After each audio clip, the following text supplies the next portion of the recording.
الله. من هنا بنقول أرضنا، أرضنا دمنا أمنا، والناس ملايين مننا، القدس هترجع لنا. Right, and back to our topic of today, and to highlight the situation of women or the vulnerability they are exposed to in the Palestinian-occupied territories. We have with us over the phone Professor Naveen Makram Labib, Professor of Artificial Intelligence and Dean of the Social and Cultural Planning Center in the Institute of National Planning. Thank you so much for being with us over the phone. Thank you very much. Today we're speaking about women in the occupied territories, women in the Palestinian-occupied territories, and definitely we are seeing horrendous incidents that are taking place. How do you view the status of women in the occupied territories? Actually, before discussing the women in Palestine, we need to mention an important fact. That is, the percentage of educated women in Palestine is remarkable, because it's one of the highest in the world, with 99.6% in 2020 for completion of this educational level. Okay, so that's to start with. As for the women there, as we all know, they are marked numerous challenges and suffering, because, as we all know, Palestinian women unique set of is usually ongoing conflict of and socio-economic factors. They have a impact on the Palestinian women.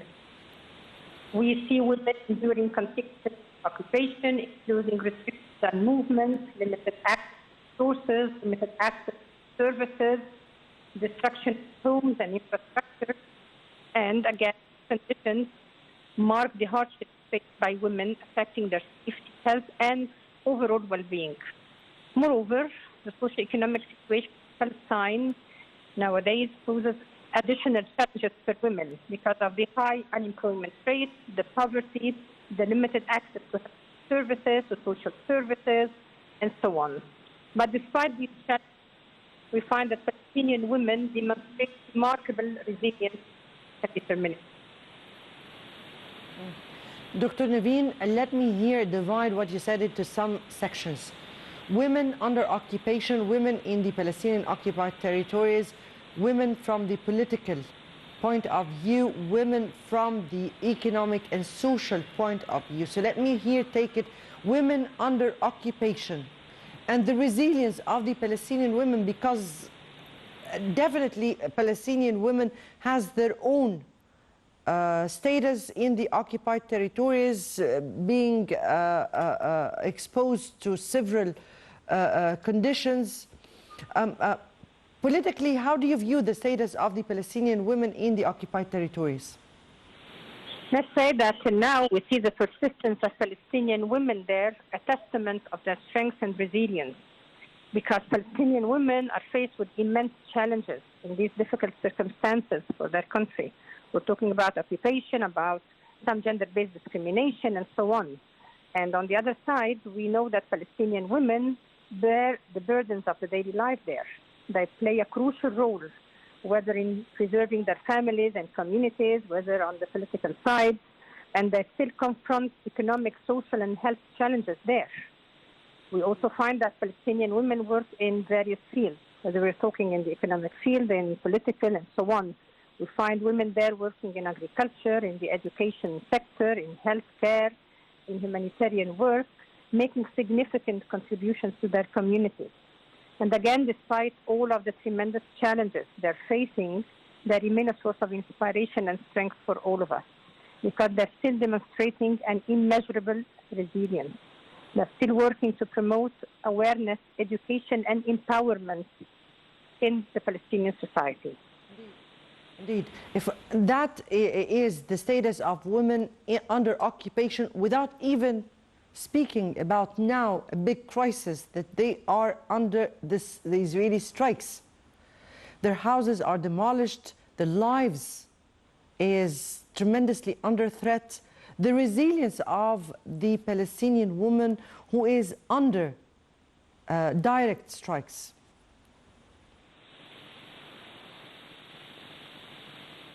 Hello.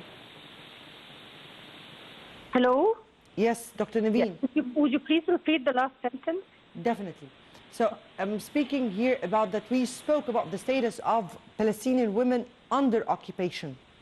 Yes. But now we're speaking also about women who are under direct strikes by the occupation forces. How do you view the resilience of the Palestinian women under direct strikes? Actually, I see that they're taking multiple roles and they're taking very good responsibilities to support their families and communities during this crisis. I see that they're contributing to the resilience and recovery of their societies, which is a very important role that is performed by women worldwide. Okay, not talking only about Palestinian women, although they're in the middle of a crisis nowadays, but speaking of the Arab women in general, or speaking about women in general, because the ability to adapt, persevere, and find innovative solutions is one of, let's say, the talents of women. What, from your point of view, are the challenges the Palestinian women face under the strike, those strikes we're seeing today, those horrendous strikes that we are seeing those days? And how did the international community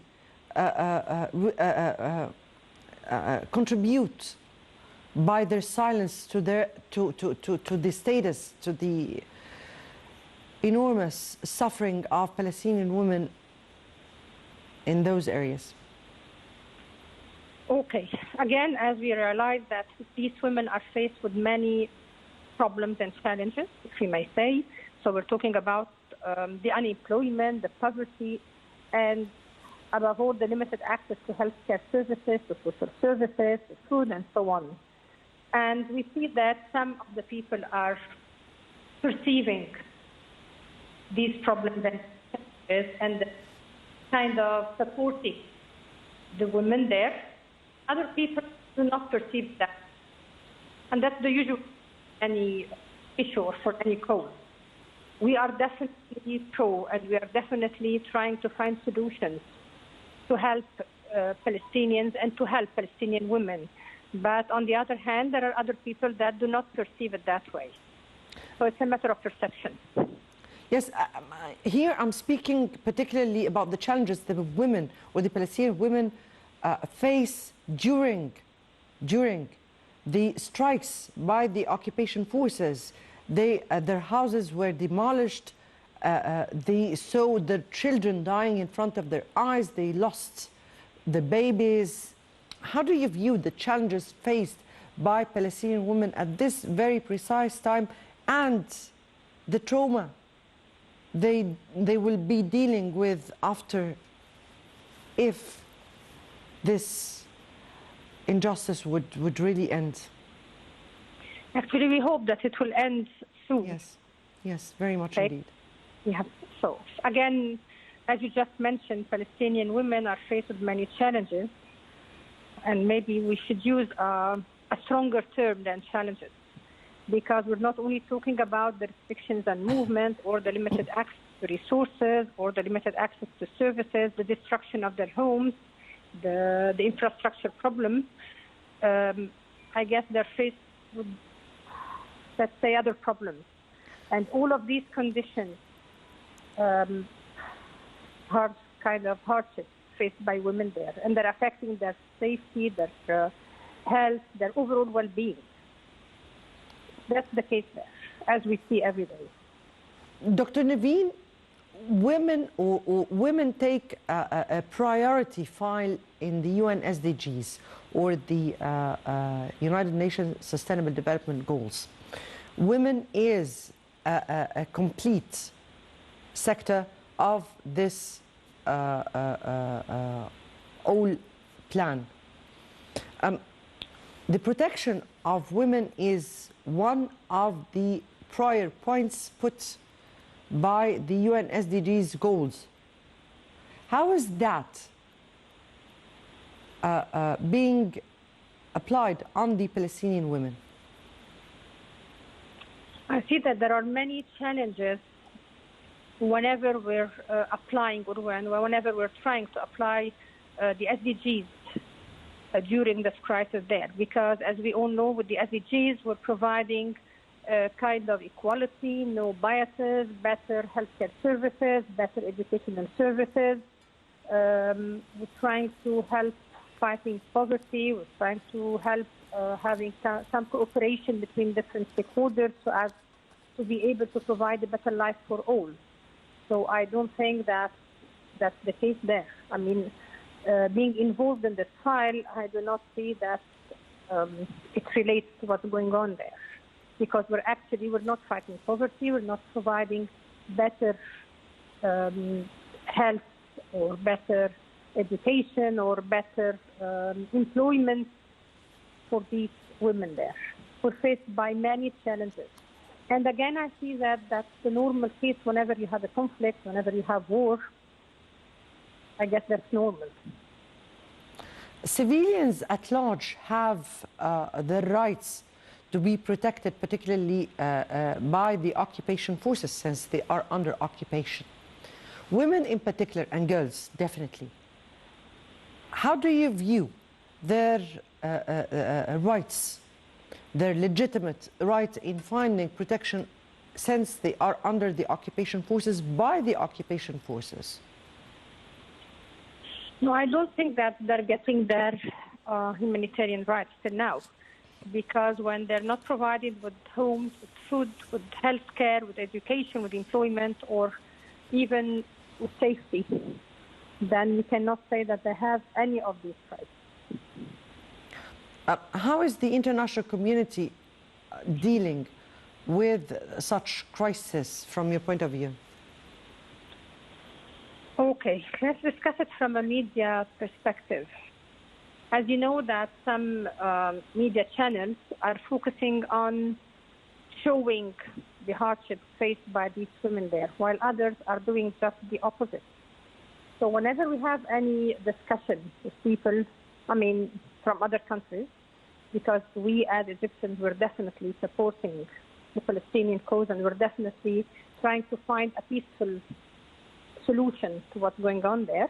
But if you have any discussion, or even if you get to any discussion or to read any posts on the social media, you'll find that, again, there are people who are not aware of what's going on there. And it's because of the media. That's why every time that we discuss any of the crucial and important issues, like what's going on right now there in Palestine, I'm very happy to see that we're discussing it from different perspectives, tackling different aspects, and kind of making an awareness of what's going on there. Because that's the only way to actually make people aware of the hardships and the challenges and the problems faced by these women, and making them think about how to make things better for them there. We need to reach a solution for these people. If we speak about the international community in terms of the Arab world and the Western world, both they have to contribute towards this crisis against civilians at large and women in particular. Since we're speaking about women, so let's speak about women. How do you view the role of the Arab women in supporting the Palestinian women in such crisis? Maybe what we can do right now is just to be able to get them have the basic needs. Maybe that's what we can do if we're talking about kind of the real case, what we can do in reality right now. But maybe we can play another more important role in making the stories reach people worldwide, because we can always help to make their voices matter and make their stories heard by the international community. So maybe this can be one of the roles that we can do it. Dr. Naveen, let me here ask you, we are speaking here about women. And it amazes me how the international community, who is all the time calling for the values, principles, women's rights, human rights, and all this, and despite all that, are not seeing the suffering of civilians under strikes, women under very, very vulnerable status, and they are not moving towards any kind of protection. How do you view the silence of the international community, particularly the Western, towards the ongoing crisis? Okay, let's say that the word right, as we all know, is a fuzzy term. So sometimes people have kind of different perceptions or have kind of double standards. That's how I see it. So again, whenever you read the posts, you find that people are not aware or do not want to perceive things as they are there. Because as we know, that perception depends on many factors. So I'm not with the silence, okay, and I think that we should have a more positive role in this issue. But on the other hand, I see that there are other factors that have contributed to the silence of different communities. Dr. Naveen, before I end here, what is the message that is really needed to be delivered to the Palestinian women and their resilience under such strikes and under such humanitarian crisis from us, and what is the message that we want to deliver to the international community? Okay, a very important message to women in Gaza and Palestine is that these remarkable women deserve to be heard. So, because their resilience in the face of all these challenges and problems is truly inspiring. Because despite the challenges they're enduring, they continue to demonstrate steady strength, determination, and courage. And their ability to navigate through these difficult circumstances and still maintain hope is a testament to their incredible spirit. I think talking to the communities, the other communities, we need to tell them that they should listen to the voices of women there. They should see their stories. They should perceive it from, different aspects, and that should be of more help to them. As for us in Egypt, I think that we stand with women in Palestine. We're advocating their rights, and we hope to find a solution towards a future where peace, justice, and equality prevail. Mm-hmm. And the message to the international community? Is that they should listen to women in Palestine and to Palestinians in general. They should see, again, the circumstances there from both sides. Because maybe they're perceiving it from one side, and that's why they're against, or at least they're silent, as you mentioned. So whenever we need to have a judgment on any issue or on any cause, we need to perceive it from both sides, from both perspectives, not from one side only, so as to be able to judge, if we were to judge and if we were to help. So they should not remain silent, but we need, first of all, to make them see what's going on. And that's, again, the role of the media, the awareness. Right. Professor Naveen Makram Labib, Professor of Artificial Intelligence and Dean of the Social and Cultural Planning Center in the Institute of National Planning. We thank you so much for being with us and for your input. And now we'll go to a very short break and we'll come back.